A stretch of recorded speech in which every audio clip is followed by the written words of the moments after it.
Hello everyone. आज ये chemistry का सबसे इम्पोर्टेंट चैप्टर पीरियोडिक क्लासिफिकेशन और ये तुम लोगों को बताने जा रहे हैं और ये वन शॉट में ही कोशिश करेंगे कि ये पूरा कवर हो जाए। एज अ रिवीजन है क्योंकि बोर्ड का एग्ज़ाम जो है तुम लोगों का अप्रैल में होने वाला है, तो उसको देखते हुए ये कई बच्चों की डिमांड भी थी कि जो दूर वाले बच्चे हमसे नहीं पढ़ पा रहे हैं उनके लिए ऐसा ये बनाया जा रहा है। तो इसको सब लोग लास्ट तक देखिएगा, पूरा चैप्टर वन शॉट में ही कवर करेंगे, पूरा रिवाइज करवा देंगे। बस इसको पूरा ध्यान से देखिएगा और समझिएगा। देखो इसमें पीरियोडिक क्लासिफिकेशन ऑफ एलिमेंट में हुआ क्या है कि नाइन्थ में हम लोग पढ़े हैं मैटर के बारे में पढ़े हैं, मैटर इन आवर सराउंडिंग। उसमें देखे हैं एलिमेंट, कंपाउंड, और ये भी पढ़े हैं कि एलिमेंट जो है एटम से बनते हैं। तो यहाँ पर लगभग 1800 के आसपास में, 1800 के आसपास में लगभग 30 एलिमेंट तक थे। ठीक है, केवल 30 एलिमेंट तक थे और इन सबकी अलग अलग प्रॉपर्टी लर्न करना कोई डिफिकल्ट काम नहीं था, इसको आराम से याद कर सकते थे, 30 ही एलिमेंट थे। लेकिन उसके बाद जब 1865 में लगभग 63 एलिमेंट तक की खोज हो चुकी थी और अब जाके 118 या 118 से ज्यादा एलिमेंट की खोज हो चुकी है। तो इन सब की अलग अलग प्रॉपर्टी, अलग अलग एटॉमिक नंबर, एटॉमिक मास, इन सबको लर्न करना ये बहुत ही डिफिकल्ट काम है। तो इसके लिए क्या सब लोग, क्या साइंटिस्ट लोगों ने क्या सोचा कि इसको एक सिस्टमेटिक वे में रख दिया जाए। तो अगर किसी एक एलिमेंट की प्रॉपर्टी हमको पता है तो लगभग 10-12 एलिमेंट आराम से बता सकते हैं। ठीक है, तो इनको एक सिस्टम से रखने को, और सिमेट्री और ऑर्गेनाइजेशन जो है ये बेसिक प्रिंसिपल होते हैं नेचर के। जैसे हम लोग अपने घर में ही देखते हैं कि घर में हमारा ड्राइंग रूम अलग है, किचन अलग है, बेडरूम अलग है, सब कुछ अलग होता है, एक सिस्टम से रहता है। जैसे अभी हम मेडिकल स्टोर पे चले जाएं, किसी शॉप पे, तो वहां पे देखेंगे कि सारी दवाइयाँ जो है एक सिस्टमेटिक मैनर में रखी होती हैं। किराने की दुकान पे चले जाओ, वहां पर देखोगे कि सब कुछ अलग रहता है, सॉप्स अलग रहता है और बिस्किट अलग है, सब कुछ एक सिस्टमेटिक वे में रखा रहता है। तो इसी तरीके से साइंटिस्ट लोगों ने क्या सोचा कि एलिमेंट को भी अगर हम एक सिस्टमेटिक वे में रख दें तो सिमिलर प्रॉपर्टी वाले एलिमेंट एक साथ रख दिया जाए, तो एक की प्रॉपर्टी अगर हमको याद है तो हम बाकी सबकी बता सकते हैं, इसलिए ये बनाया गया। तो इसमें सबसे पहले एंटोनी लोवेसियर ने इसकी शुरुआत की। उन्होंने क्या किया, जितने भी एलिमेंट थे उसको उन्होंने दो कैटेगरी में डिवाइड कर दिया। एक हमारा था मेटल और एक नॉन मेटल। लेवोसियर ने इन दो पार्ट में इसको कैटेगराइज कर दिया गया, एक मेटल था और एक नॉन मेटल। इसको तो एसिडिक और बेसिक नेचर पे रखे, क्योंकि अब इनको पता है कि हम लोगों को पता है कि मेटल ऑक्साइड जो है उनका नेचर बेसिक होता है, नॉन मेटल ऑक्साइड एसिडिक होते हैं। तो जितने एलिमेंट थे इनके टाइम पर ये सबको केवल दो पार्ट में डिवाइड किए, एक मेटल है दूसरा नॉन मेटल है। ठीक है, लेकिन ये इतना पर्याप्त नहीं था। इसके बाद 1808 में डाल्टन ने एटॉमिक थ्योरी दिया। इन्होंने क्या बताया कि एलिमेंट को एटॉमिक मास के बेस पे रखा जाए, लेकिन इन दोनों का जो था ये पर्याप्त नहीं था। तो इसको आगे बढ़ाने के लिए फिर डोबेराइनर क्या किए, डोबेराइनर आए और उन्होंने एलिमेंट को रखना स्टार्ट किया। इन्होंने क्या किया, डोबेराइनर ने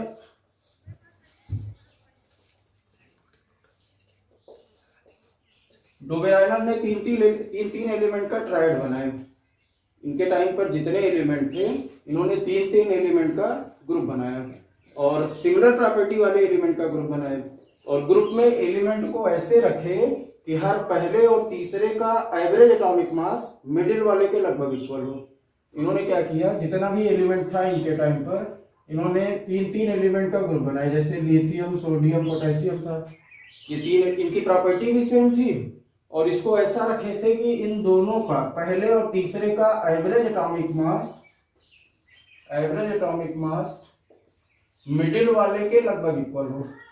इन दोनों का एवरेज एटॉमिक मास इसके लगभग इक्वल था। ठीक है, जैसे लिथियम का एटॉमिक मास हमारा था 7, इसका 23 था और पोटेशियम का 39 था। तो इन दोनों का जब निकाला गया एवरेज एटॉमिक मास तो लगभग इसी के बराबर आया। ठीक है, तो इस तरह से इन्होंने 3-4 ट्रायड बनाए थे। एक तो ये बनाए थे और एक था स्ट्रोंटियम कैल्शियम, स्ट्रांटियम और बेरियम का ये 3 का ग्रुप था। और इस तरह से इन्होंने 3-4 पीरियड बनाए थे। लेकिन इसके बाद क्या हुआ, दिक्कत क्या आने लगी इनके साथ, इनका ड्रॉबैक क्या आया, इनके ड्रॉबैक में आया कि ये केवल 4 ही ट्रायड बना पाए थे, 4 ट्रायड बना पाए थे। उसके बाद सिमिलर प्रॉपर्टी वाले एलिमेंट तो एक साथ ग्रुप में थे, लेकिन एवरेज एटॉमिक मास का जो डिफरेंस था ना वो बहुत ज्यादा का था। ठीक है, एवरेज एटॉमिक मास का डिफरेंस बहुत ज्यादा का था। जैसे एक था नाइट्रोजन, फास्फोरस और आर्सेनिक था।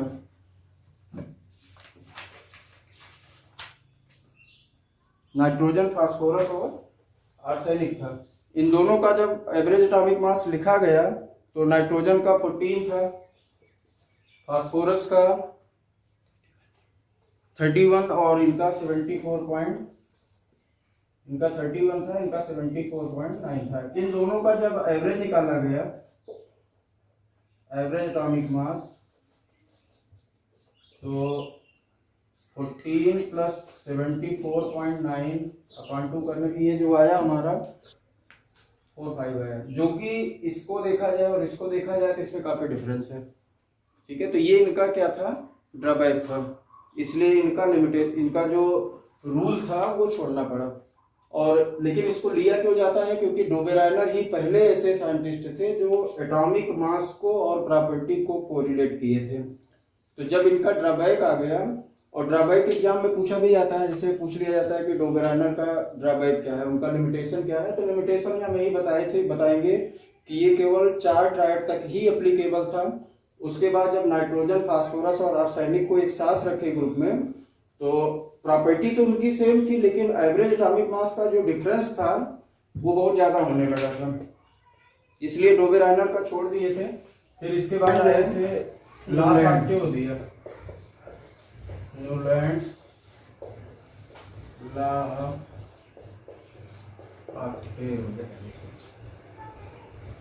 इसमें इन्होंने बताया, जब डोबेराइनर का लिमिटेशन आया, उनका ड्रॉबैक आया, तो न्यूलैंड ने अपना एक नया नियम बताया।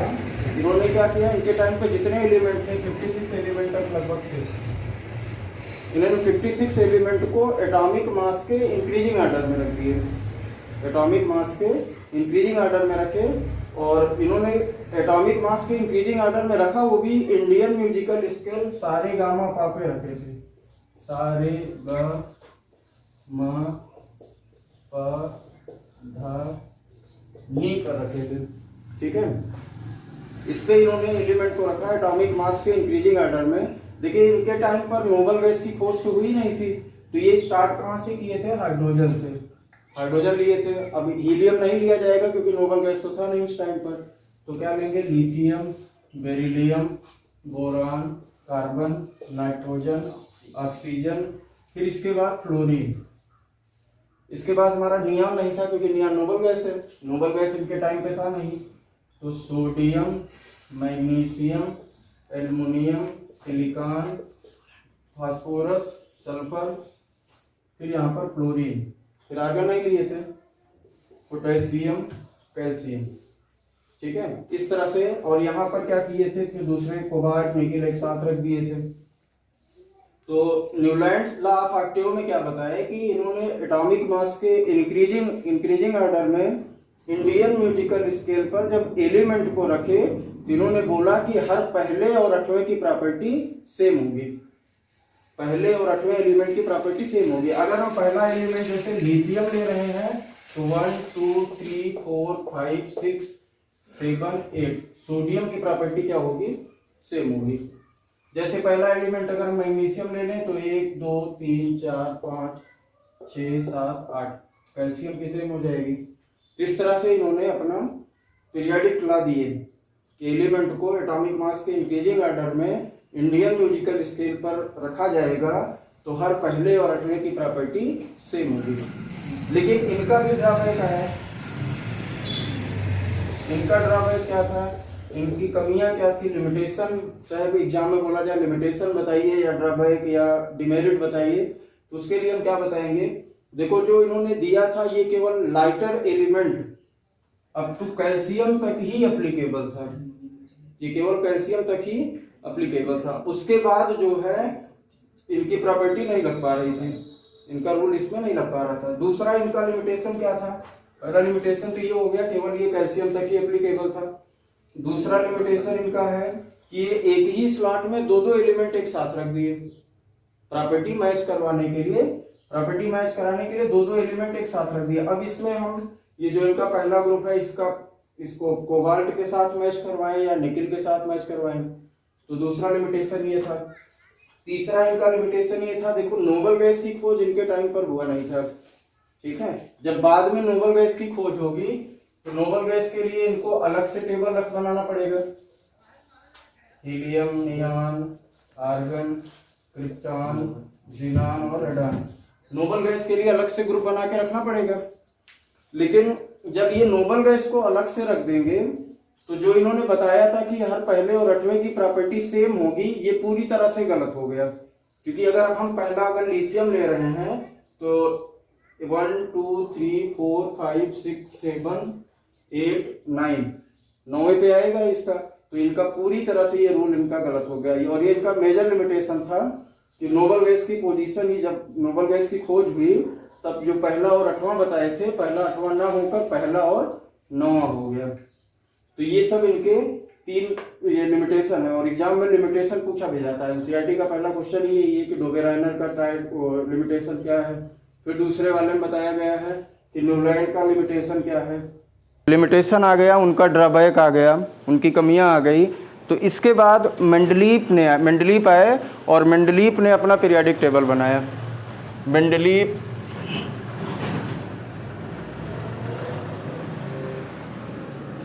मेंडलीप्स पीरियाडिक लॉ। मेंडलीप का पीरियाडिक लॉ मेंडलीप ने कब सोचना स्टार्ट किया? जब न्यूलैंड का लिमिटेशन आ गया।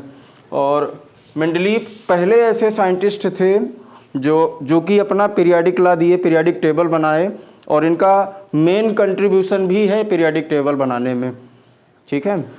मेन कंट्रीब्यूशन क्यों है? देखो इन्होंने क्या किया था, इनके टाइम पर 63 एलिमेंट तक थे। इन्होंने क्या किया, एक एक्सपेरिमेंट किए, मेंडलीप एक एक्सपेरिमेंट किए। ये 63 एलिमेंट को 63 कार्ड लिए और उस कार्ड पर एलिमेंट का atomic number, symbol, atomic mass, oxygen से उसका रिएक्शन करवा के उसकी केमिकल प्रॉपर्टी लिख दिए। हर कार्ड पर कागज़ का कार्ड बनाए, कार्ड पर जैसे ये हाइड्रोजन है तो हाइड्रोजन का एटॉमिक नंबर लिख दिए, एटॉमिक मास लिख दिए, ऑक्सीजन से रिएक्शन करा के इसकी प्रॉपर्टी, क्योंकि ऑक्सीजन से केमिकल प्रॉपर्टी पता चल सकती है किसी भी एलिमेंट की। जैसे कुछ के ऑक्साइड जो हैं वो एसिडिक होते हैं, कुछ के ऑक्साइड बेसिक होते हैं, जैसे H2O है, कुछ के ऑक्साइड न्यूट्रल होते हैं। तो इससे इन्होंने क्या किया कि जितने भी एलिमेंट थे 63 एलिमेंट, सबको इन्होंने कार्ड पे लिखा, कार्ड पर उसका नाम, सिंबल और atomic number, atomic mass, oxygen से रिएक्शन करवा के केमिकल प्रॉपर्टी, ये सब लिखकर और सिमिलर प्रॉपर्टी वाले एलिमेंट को एक साथ दीवार में ऐसे पिन करते गए, ऐसे पिन करते गए। जब ये डन हुआ इनका तो दूसरा इन्होंने बनाया, फिर इस तरीके से तीसरा, चौथा, पांचवा, ऐसे इन्होंने सिमिलर प्रॉपर्टी वाले एलिमेंट को एक साथ दीवार में पिन करते गए। और जब इनका ये पूरा कंप्लीट हुआ तो फाइनली इन्होंने देखा क्या कि सभी एलिमेंट खुद से एटॉमिक मास के इंक्रीजिंग ऑर्डर में आ गए। जितने भी एलिमेंट थे सभी एलिमेंट खुद से एटॉमिक मास के इंक्रीजिंग ऑर्डर में आ गए, ठीक है। तो इन्होंने फिर अपना पीरियाडिक लॉ बना दिया। पीरियाडिक लॉ में इन्होंने क्या बताया कि the chemical and physical property of element, chemical and physical properties of element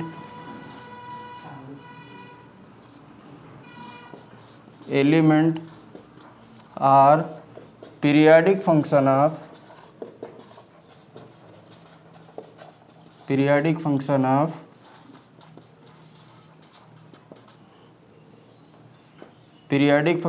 their atomic masses, ठीक है। ये मेंडलीप का पीरियाडिक लॉ है। इन्होंने क्या बताया कि जब इनका एक्सपेरिमेंट डन हुआ तो ये पता चला कि एलिमेंट खुद से एटॉमिक मास के इंक्रीजिंग ऑर्डर में आ गए, खुद से एटॉमिक मास के इंक्रीजिंग ऑर्डर में आ गए, तब इन्होंने अपना पीरियोडिक लॉ बना दिया कि अगर एलिमेंट को एटॉमिक मास के इंक्रीजिंग ऑर्डर में रखा जाए तो उसकी प्रॉपर्टी एक फिक्स इंटरवल के बाद रिपीट करेगी। अगर एलिमेंट को एटॉमिक मास के इंक्रीजिंग ऑर्डर में रखा जाए तो उसकी प्रॉपर्टी एक फिक्स इंटरवल के बाद रिपीट करेगी तब। और कोई भी चीज़ जब रिपीट करता है उसी को हम पीरियोडिक कहते हैं। जैसे घड़ी की सुई रिपीट करती है तो उसको हम बोलते हैं पीरियोडिक मोशन।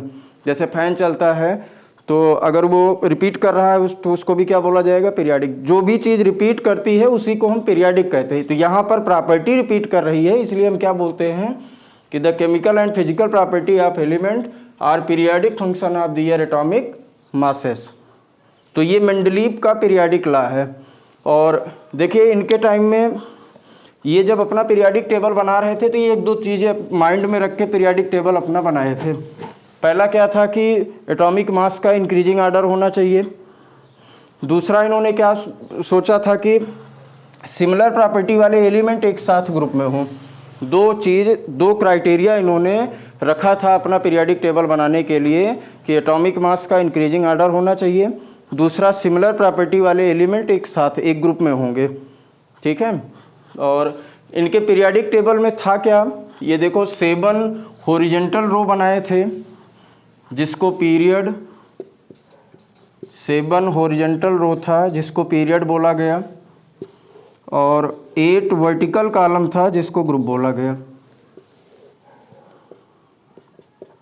7 हॉरिजॉन्टल रो और 8 वर्टिकल कॉलम जिसको ग्रुप बोला गया।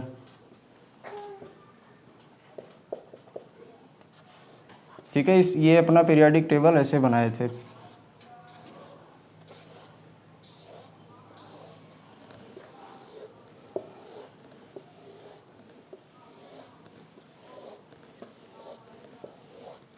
सेवन हॉरिजॉन्टल रो था, हॉरिजॉन्टल रो इसको हम पीरियड कहते थे, और 8 वर्टिकल कॉलम था, इसको क्या बोला गया था, ग्रुप बोला गया था। ठीक है। और इन्होंने 8th वाले को छोड़कर बाकी सबके सब ग्रुप बना दिए। जैसे first A, first B, second A, second B, third A, third B, fourth A, fourth B, fifth A, fifth B, 6 A, 6 B, 7 A और 7 बी। 8th वाले को छोड़कर बाकी सबके सब ग्रुप बना दिए थे। और इसमें सबका जो पहला वाला है ए वाला, सबका first A, second A, third A, fourth A, fifth A, 6 A, 7 A, इनको नॉर्मल, मतलब ए वाले को नॉर्मल या रिप्रेजेंटेटिव एलिमेंट कहते हैं। रिप्रेजेंटेटिव एलिमेंट बोला जाता है। और सबके बी वाले को ट्रांजिशन एलिमेंट कहते हैं। बी वाले को और 8th वाले को ट्रांजिशन एलिमेंट कहते हैं। तो जब इन्होंने ग्रुप बनाया तो सबका जो ए वाला था, first A, second A, third A, fourth A, fifth A, 6 A, 7 A, और 8th वाला वो 7 ए वाला जो था ये नॉर्मल या रिप्रेजेंटेटिव एलिमेंट था, और सबका जो बी वाला था और 8th वाला ग्रुप था इसको ट्रांजिशन एलिमेंट बोला गया। और इन्होंने क्या किया था, देखो ये अपने ग्रुप में, अपने पीरियोडिक टेबल में इन्होंने प्रॉपर गैप छोड़ के रखा था कि ऐसे एलिमेंट की खोज आगे होगी। ठीक है। और नोबल गैस की खोज इनके टाइम पर भी नहीं हुआ था। बाद में जब नोबल गैस की खोज हुई थी तो उसमें इन्होंने क्या किया था कि एक 0 ग्रुप बना के अलग से रख दिए थे नोबल गैस को, यहाँ पर 0 ग्रुप। इनके पीरियोडिक टेबल पे इसका कोई इफेक्ट नहीं पड़ा। देखो न्यूलैंड वाले में और मेंडलीव वाले में यही डिफरेंस है। न्यूलैंड ने एक कंडीशन रख दिया था कि हर पहले और 8वें की प्रॉपर्टी सेम होगी, ये कोई कंडीशन थोड़ी रखे हैं। ये तो सिर्फ इतना बताए हैं कि अगर एलिमेंट को एटॉमिक मास के इंक्रीजिंग ऑर्डर में रखा जाए तो उसकी प्रॉपर्टी एक फिक्स इंटरवल के बाद रिपीट करेगी, वो चाहे 8वें पे रिपीट करे, चाहे 9वें करे, चाहे 10वें करे। तो नोबल गैस की जब खोज हुई थी तो ये अलग से एक 0 ग्रुप बना के रख दिए थे, जिससे इनके पीरियोडिक टेबल पर कोई इफेक्ट नहीं पड़ा था।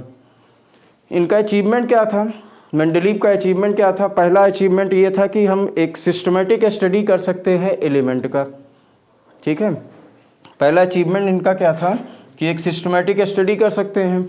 दूसरा अचीवमेंट क्या था, correction of doubtful atomic masses, कुछ के एटॉमिक मास गलत थे जो इनके पीरियोडिक टेबल से सही हो गया। जैसे बेरिलियम का था, बेरिलियम का एटॉमिक मास पहले 13.5 लेते थे, बेरिलियम का एटॉमिक मास पहले जो है 13.5 था।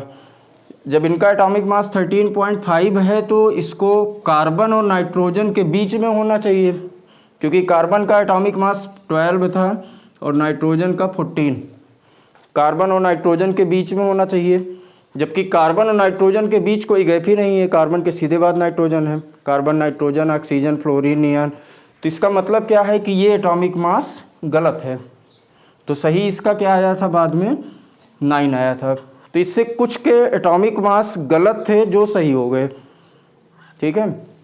दूसरा इनका तीसरा अचीवमेंट, पहला अचीवमेंट में क्या बताया कि एक सिस्टमेटिक स्टडी हो गया एलिमेंट का। दूसरा अचीवमेंट क्या था कि correction of doubtful atomic masses. तीसरा इनका अचीवमेंट क्या था कि नोबल गैस के लिए इन्होंने कोई गैप तो छोड़ा नहीं था।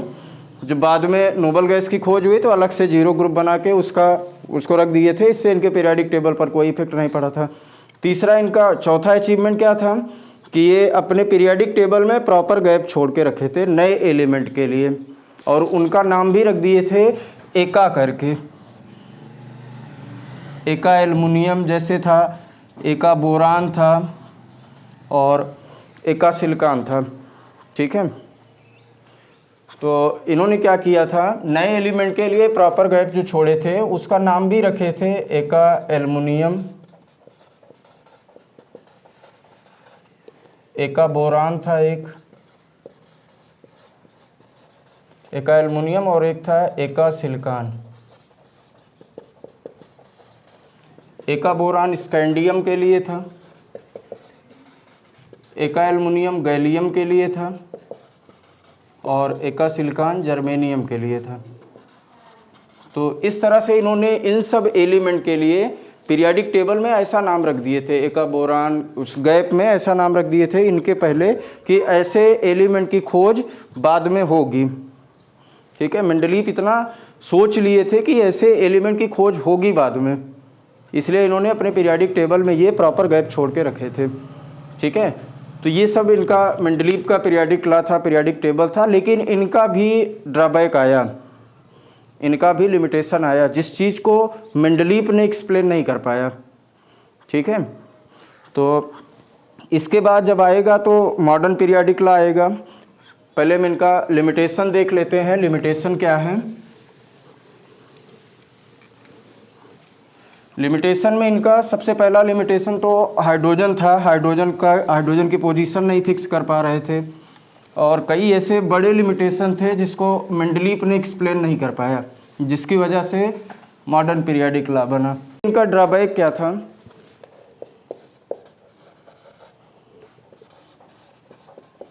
Drawback of Mendeleev periodic law, ठीक है। इनका पहला ड्रॉबैक क्या था, position of hydrogen, position of hydrogen. पहला ड्रॉबैक इनका क्या था, पोजीशन ऑफ हाइड्रोजन। हाइड्रोजन की पोजीशन ये नहीं फिक्स कर पाए थे अपने पीरियोडिक टेबल में कि हाइड्रोजन को कहाँ रखा जाए। देखो जो हाइड्रोजन की पोजीशन है, हाइड्रोजन की पोजीशन मॉडर्न पीरियोडिक टेबल में भी नहीं फिक्स हो पाया है। इसकी प्रॉपर्टी जो है पहले वाले ग्रुप से भी मैच करती है और 7th वाले ग्रुप से भी मैच करती है। तो किस में रखा जाए, पहले वाले में रखा जाए, 7th वाले में रखा जाए। लेकिन जब मॉडर्न बना था तो मॉडर्न में भी यही दिक्कत थी, हाइड्रोजन की प्रॉपर्टी पहले वाले ग्रुप से भी मैच करती थी, 17th ग्रुप से भी मैच करती थी। इसीलिए हाइड्रोजन को बहेतु एलिमेंट बोलते हैं, किसकी जो पोजीशन है नहीं फिक्स कर पाए थे। दूसरा इनका लिमिटेशन क्या था, अनसर्टेनिटी थी नए एलिमेंट के लिए। नए एलिमेंट के लिए जो इन्होंने गैप छोड़ा था उसके लिए अनसर्टेनिटी थी, अनसर्टेनिटी इन न्यू एलिमेंट्स।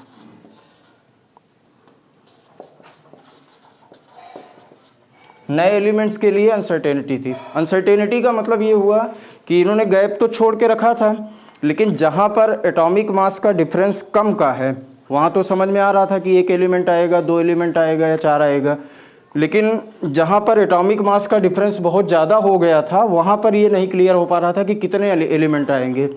और ये इनका मेजर लिमिटेशन है कि नए एलिमेंट के लिए जो गैप छोड़ा था उसमें अनसर्टेनिटी थी। तीसरा इनका लिमिटेशन क्या था? Anomalous position of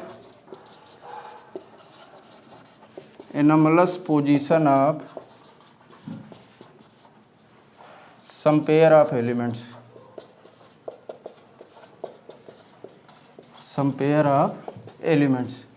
anomalous position of some pair of elements का मतलब हुआ, देखो कहीं कहीं पर प्रॉपर्टी मैच करवाने के लिए हायर एटॉमिक मास को पहले कर दिए, लोअर एटॉमिक मास को बाद में कर दिए।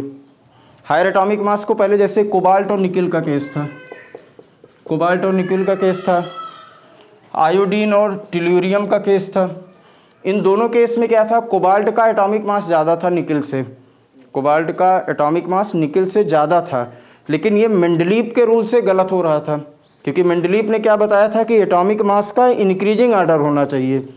इंक्रीजिंग ऑर्डर का मतलब कोबाल्ट को बाद में आना चाहिए, निकिल को पहले। लेकिन प्रॉपर्टी मैच करवाने के लिए कोबाल्ट को पहले कर दिए, निकिल को बाद में कर दिए, जो कि इनके रूल के अपोज में था, जो इनके रूल के अपोजिट था।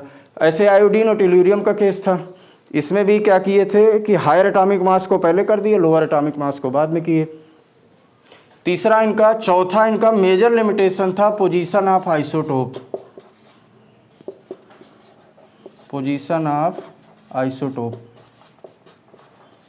देखो आइसोटोप क्या होता है? आइसोटोप का मतलब है सेम एटॉमिक नंबर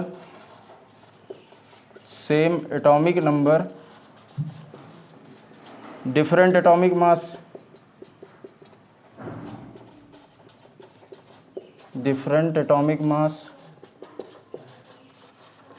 ठीक है। आइसोटोप की पोजीशन ये इसलिए नहीं फिक्स कर पाए थे कि देखो आइसोटोप का मतलब है एक ही एलिमेंट के अलग अलग मास।